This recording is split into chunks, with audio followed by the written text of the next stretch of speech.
Hayaw lang. Koy, tagtagay.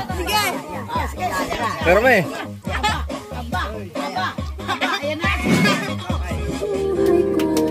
Koy, hawa mo koy. Iko, akala kayo bang...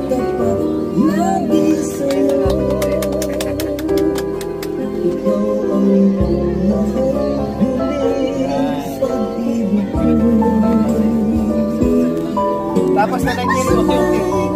May naingin. Nasa videoan.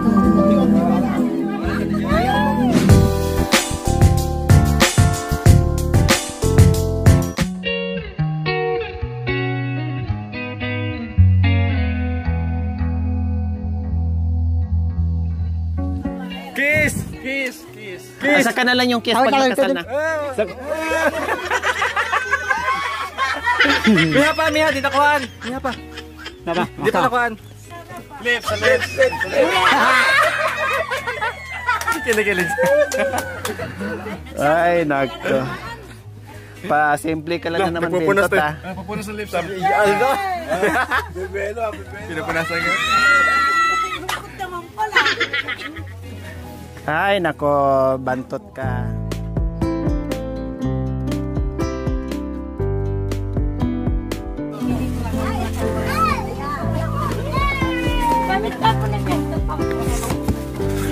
Ayan po mga kabayan, 15 na lechong manok po yung ating binili. Then yung ating mga tinapay. Nasaan yung mga tinapay natin kuya? Then ito yung ating dalawang cake po mga kabayan. Ayan. Tapos yung ating inihaw na liempo. Wow, si Nanay Terry. Hinahanap ko, nandito pala sa hugasan. Naghuhugas ng Siliasi po mga kabayan. Talaga naman si Nanay Terry. Di siya Marte ngayon.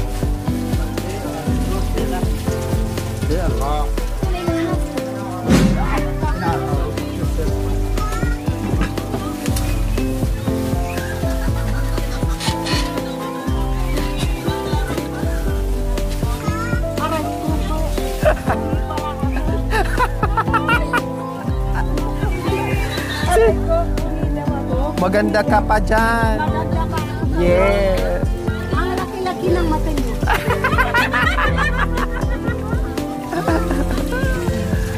Ay, bungi. Dahil dalawa bungi. Mas marami siyang bungi, no? Marami siyang bungi. Pwede. Maganda.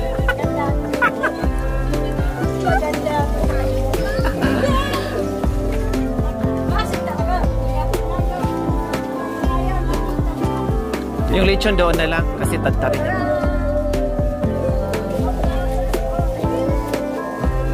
So ayan yung ating finished product na ating dito mga kabayan. Then yung ating spaghetti, caldereta. Ayan. Sige po. Kailangan mag-construction tayo ngayon dito. Pagkuha nila hindi sila maumay. Ano wala kang lati? Di ba nila? Naglati ka na. Wala na. Di, ano naman kasi, malapit naman yun. Malalas na.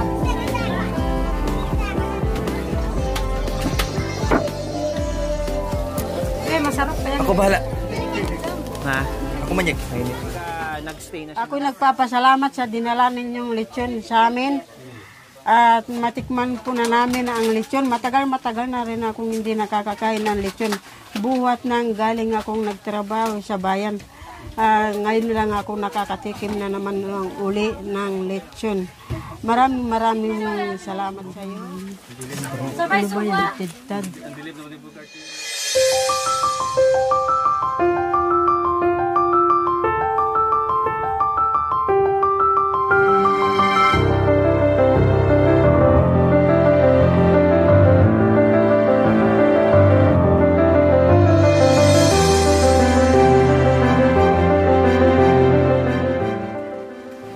Okay, magandang tanghali po sa ating lahat.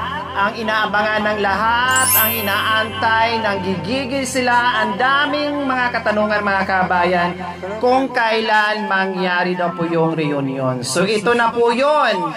This is it, pansit mga kabayan, ang inaantay nyo. Talagang sabi ko nga, sa abot ng aking makakaya, gagawin ko po yun. No? At hindi na po natin iantay pa ng weekends po mga kabayan. So Thursday, October 2, 2025 po mga kabayan, Thanksgiving/reunion po dito sa Family Sibal. Maraming salamat po talaga sa ating mga sponsors, subscribers, followers, YouTube members, viewers, and commentators sa walang sawang panunood without skipping ads at pagla-like and share po mga kabayan. Maraming salamat po sa inyo. Highly appreciated po yung mga kabayan. Kasi kung wala kayo, wala din po kaming magagawa. Siyempre, masaya tayong lahat mga kabayan, no? Hindi lang ang buong team, hindi lang yung Sarah Cute TV team, hindi lang yung ating manunood, hindi lang yung lahat mga kabayan, kundi lahat tayo ay masaya sa nangyari ngayon sa buhay ni Tatay Ronnie and Nanay Terry. Alam naman po natin, lalong-lalo na doon sa mga nakasubaybay, kung anong buhay, no, na nawatak ng ilang dekada, pero yung mga mapapait na mga karanasan po nila mga kabayan na naging madilim man yung buhay nila noon na inabot ng ilang dekada, kung hindi ako nagkakamali, 3 to 4 decades po mga kabayan,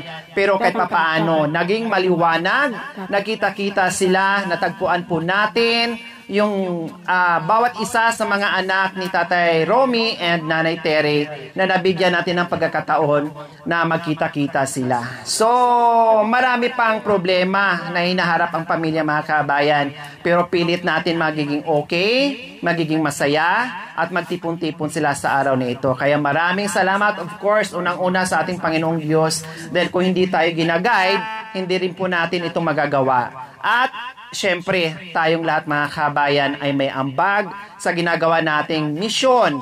Sabi ko nga, kailangan ng mga mangibabaw ang love and compassion. Kasi po mga kabayan, pag wala yung dalawa na yon, madali kang mapagod. Hindi mo maakyat ang mga kabundukan na ito na nakikita nyo, hindi nyo masustain yung lakaran ng more than 6 hours po mga kabayan kung walang pagmamahal. Mangingibabaw dapat yung pagmamahal plus yung kawang gawa mo sa mga kabayan natin. Okay? So ayan, ipakilala ko po sa inyo yung ating minahal na pamilya ni Tatay Romy. So ayan, si Tatay Romy po mga kabayan, buhat na natagpuan po natin, nakita. Alam nyo naman, anong sabi nila? Nakakatakot, namamana, namamaril, and everything po mga kabayan. Pero hindi ako nagpatinag, hindi ako natakot, kasi gusto kong tumulong. So si Tatay Ronnie po mga kabayan, na dating nakatira dito na halos walang pumupunta. No? Halos kahit kamag-anak, kahit nga mga sarili niyang anak mga kabayan medyo may pag-alinlangan pa rin pumunta dito. May takot pa rin. Pero ganun pa mga kabayan, napawi ang lahat dahil sa kagustuhan natin na magkaisa muli ang pamilya na nawatak po mga kabayan. And si Nanay Terry din po, no, grabe yung mga pinagdaanan mga kabayan. Diyos ko, sabi ko nga hindi ako iiyak sa storya ng buhay ni Tatay Romy and Nanay Terry, pero hindi ko po napigilan dahil sabi ko nga kumbaga manhid na ako sa mga ganitong sitwasyon na may iyakan. Ayoko na ng ganyan sawa na ako sa iyakan mga kabayan, kasi nga lagi ko sinasabi, tayo pupunta sa kabundukan para maghatid ng biyaya at saya, hindi yung puro iyakan. Ayoko na yung drama, ayoko na mga ganyan. Pero talagang dito sa buhay ni Tatay Romy and Nanay Terry, talagang lumuha ako ng bongga, no, na ilang baldi ang inubos ko dito mga kabayan, lumuha. Hindi lang ako, pati yung ating mga manunood ay talagang pang FAMAS Award yung kanilang aktingan po mga kabayan sa pag-iyak. Then, ulitin ko po, hindi ako nagkulang sa lahat ng ginagawa natin. Ginawa po natin lahat para magsama-sama yung pamilya. Pero syempre, ganun pa man, ay hindi po natin hawak yung pag-iisip nila. No? Hindi po, bawat isa sa kanila mga kabayan, nakita man natin sila ng bait, nakitaan man natin sila ng sipag pero hindi natin hawak yung pag-iisip nila. Kung anong meron, kung anong tumatakbo sa isip ng mga kabayan, no? Ngayon, na may napansin ka agad kayo kung sino yung wala dito. So yes, tama po kayo, si Kuya July, yung panganay po nila. So, nag-imbestiga na rin ako mga kabayan kung bakit hindi na dalo at hindi nakarating si Kuya July mga kabayan. Hindi mo na ako magkukomento ngayon, no? Hindi mo na ako magsasalita ngayon kasi ayaw kong sirain. Yung momento, gusto ko ay maganda yung ipamalas natin sa araw na ito para sa magkakapatid. Okay, no? Comment mo na ako kay Kuya July. So, si Kuya Bentot, yung aking magiging asawa soon. Ayan. Then, si Kuya Binbin, si Kuya Marwin, si Kuya Gaygay, and Kuya Ate Bia, and yung bunsong anak nila na si Kuya Bimbim. So, ayan po. Kulang ng isa po mga kabayan, no? Comment muna tayo ngayon. So, nandito tayo para kahit papaano yung itong kasiyahan, yung isang araw, yung ilang oras sa isang araw po mga kabayan na kahit papaano maramdaman nila yung pagmamahal, no? Kahit magkasalubong-salubong sila dyan mga kabayan sa daan, kilala na nila yung bawat isa sa kanila. Sabi nga ni Kuya, isa sa mga kapatid, siguro, pag nasa bayan kami, pag namamalingki, minsan nasasalubong siguro namin yung aming mga kapatid kaya hindi namin kilala. O maaari, kasi iisa ang bayan nila, isang kabundukan ng mga kabayan. Pero ngayon kahit papaano nabigyan natin ng panahon na magkakilala sila. So ngayon, Tatay Ronnie and Nanay Terry at sa mga anak, hindi man namin pwedeng sabihin sa inyo na ipilit natin, na pag-usapan na natin, Kuya Binbin, di ba? Yung pagsasama nila ulit ni Tatay Ronnie. Sa ngayon, pwede natin sabihin na, or pilitin natin na magsama, pwede na nga hindi umuwi si Nanay Terry. Ang tanong, kung magtatagal si Nanay Terry. Ang makapagsabi lang po mga kabayan ay yung tamang panahon, yung tadhana, kung talagang silang dalawa, no, na magkabalikan, wala tayong magagawa. Pero kahit anong pilit po natin mga kabayan, kung talagang pinagkait ng tadhana na hindi na magiging sila, wala tayong magagawa or magagawa natin mga kabayan. Ang magagawa lang po natin ngayon is yung masayang alaala para sa lahat ng mga anak na hindi po nila nagawa noon at magandang momento. Hindi importante na kailangan magsama muna sila bago sila magsaya. No, kahit magiging magkaibigan silang dalawa ni Nanay Terry, no problem. Basta ang mga anak ay magkakaintindihan, no, magmamahalan silang lahat. Hindi big deal po yung mga kabayan. Okay, so hindi na po natin mapipigilan ang Thanksgiving/reunion para sa pamilya Sibal. O wala ba tayong palakpakan dyan? Mga kabayan, mga kapatid lang, and then yung mga foster parent ng mga anak na nawalay kay Tatay Ronnie and Nanay Terry po mga kabayan.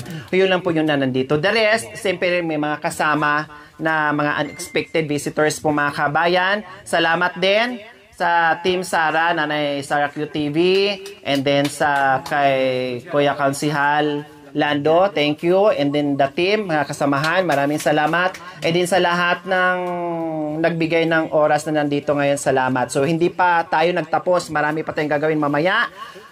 Maraming salamat po muli sa ating mga sponsors. Okay? Kain muna tayo mga kabayan bago tayo magbigay ng mensahe sa kanila mga kabayan. Kakain muna tayo, no? Okay, pray natin, Cha. Okay, sige po. Tayo po ay manalangin. Muli, salamat po sa tanghaling ito na kami po ay patuloy mo pong iniingatan, Panginoon. At salamat din po sa Family Sibal, Panginoon, na patuloy niyo po silang iniingatan, Panginoon, at binibigyan ng kalakasan, Panginoon. At salamat din po na sila po ay pinagbuklod ngayong araw na to, Panginoon, na patuloy niyo rin po silang galakin sa kanilang buhay, Panginoon. At ganun din po sa kanilang bahay, Panginoon, na bagong gawa, Panginoon, nawa patuloy mo pong pagpalain at patuloy mo pong i-bless, Panginoon, at palaging nandyan po ang inyong biyaya, Panginoon. At salamat din po sa mga sponsor, Panginoon, na patuloy nyo pong iniingatan na sumuporta po sa kanila, Panginoon.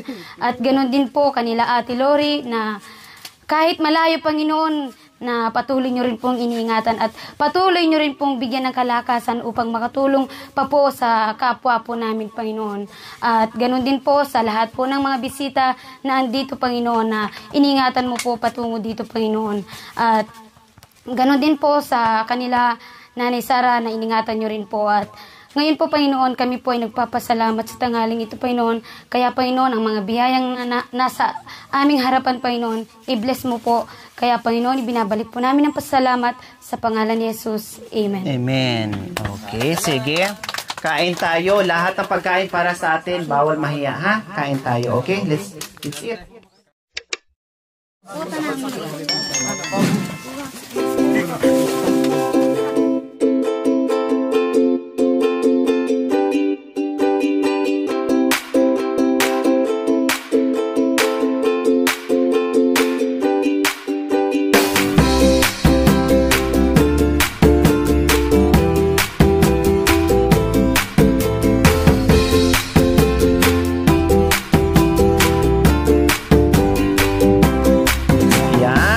Sarap sa pakiramdaman. First time nating makita, no, na ganito kasaya at nagsama-sama po sila mga kabayan.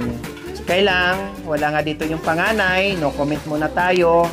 Ipag-pray na lang natin na nawa ay okay lang siya, no, kahit hindi nakadalo sa reunion, okay lang siya, no, at least nandito naman yung kanyang misis at saka mga anak. No, nandito yung anak ni Kuya July at saka yung misis niya. No, nandiyan, natutulog kasi. Halika dito, be. Nandito, gising na pala yung mga anak mo. Kumain ka na dito. Halika na. Pati yung mga bata. Anong oras na?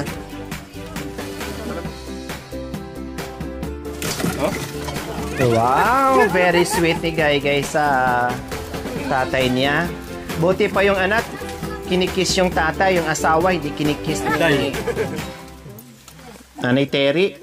Ikaw na, anong gusto mo? Mamaya na lang, no? Bigyan mo si tatay. Sinong tatay? Kapatid niya na yan, Peter. Oh, yeah. Kain ng marami. Ang dami pang pansit, spaghetti. Oh, ano pa? Pati kanin natin, madami. Huwag kayong mag-alala. Ay, malang. Hindi man nila masyadong ma-express yung naramdaman nila ngayon bawat isa sa kanila, mga kabayan. Kumbaga, yung pagmamahal nila bilang magkakapatid, hindi man nila maipakita ng bonggang-bongga, pero damdam natin sa mga mata nila at sa mga ngiti nila, mga kabayan, na mahal nila at nananabik sila sa isa't isa, mga kabayan. At for sure, yung ating dalawang mag-asawa, syempre, si Nanay Terry and si Tatay Romy, and yung ating mga foster parent po, mga kabayan. Masaya sila na kahit papaano, nalaman nila, ganyan na pala kalaki ang mga anak ni Tatay Romy and Nanay Terry. Ganyan pala sila, ang gwapo at gaganda pala nila, mga kabayan. No? Alam ko natutuwa tayong lahat ngayon sa nangyayari. Ayun. Paki-refill ng ano. May ano pa dito, ha, may chicken pa. Inaano-ano lang natin, inuunti-unti lang natin serve kasi malangaw. Oh, refill kayo, pwede. Ikot-ikot kayo ng ilang beses, no problem.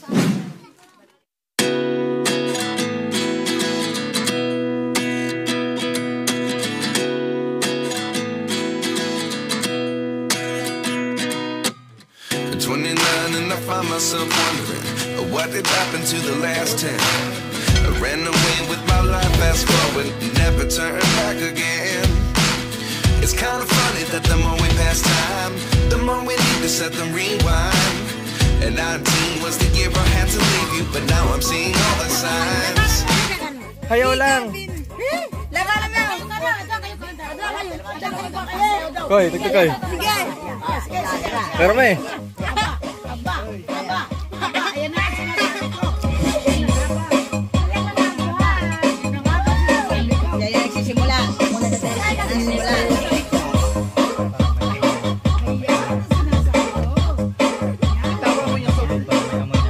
Mamaya na yung sweet ko eh. Palitan mga sweet mamaya kayo.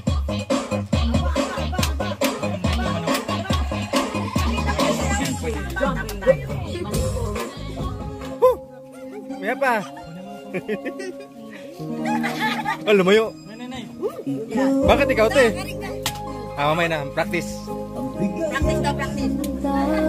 Ganyan ha.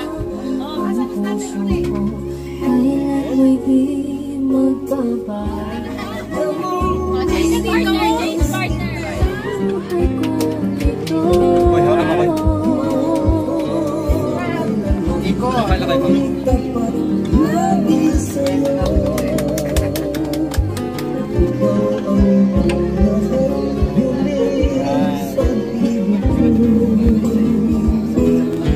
Tapos na nagkiri, unti-unti.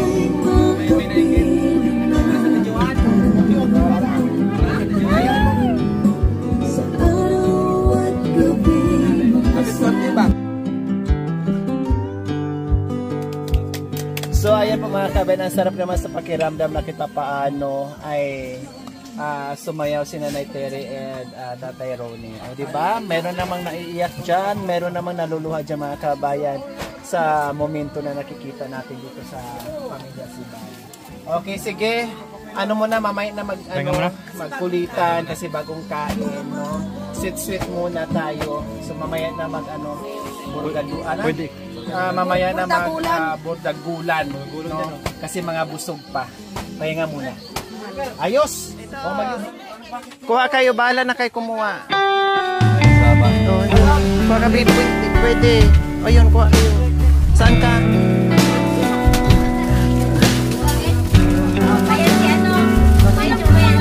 Sige. Hingi ka kay tito mo. Ayun ang nakapula. Ayun, si kuya. Pula.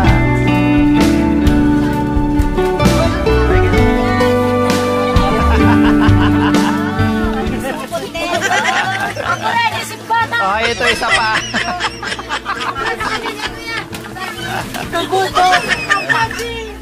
Gawin mo ito. Dito sa damit siya, damit. Ito, oh. Blur, bilis na. Ito, Blur. Salalim pa. Salalim pa.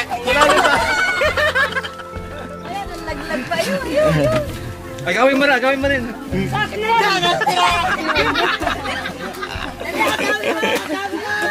Iba na Hindi ka pa kasi tumakbo eh. Talagang ayaw din yung magpakuha eh. Oh, tignan mo.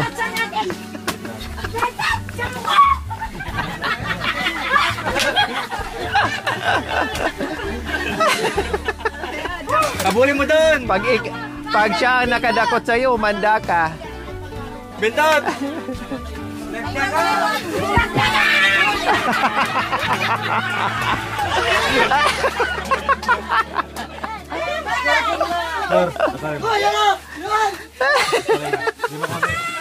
Asarin mo. Wala?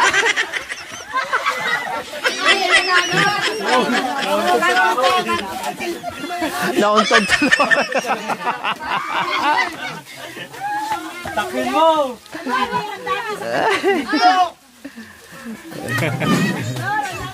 Malay naman balik ka mo yun. Ang sinasabi ko sa kanya, kuya, hindi ko naman siya kukunin yung kaso lang maglampo. Papalawin ng mga anak ko dahil naririnig ko po yung palo. Nararamdaman ko sa aking katawan ng palo nila. Kaya ako, hindi pa rin ako nagpapasalamat sa Panginoon Diyos dahil kami nagkawatak-watak at kami ginukulong palagi. Kaya ako... Thank you for watching. Don't forget to like, share, and subscribe.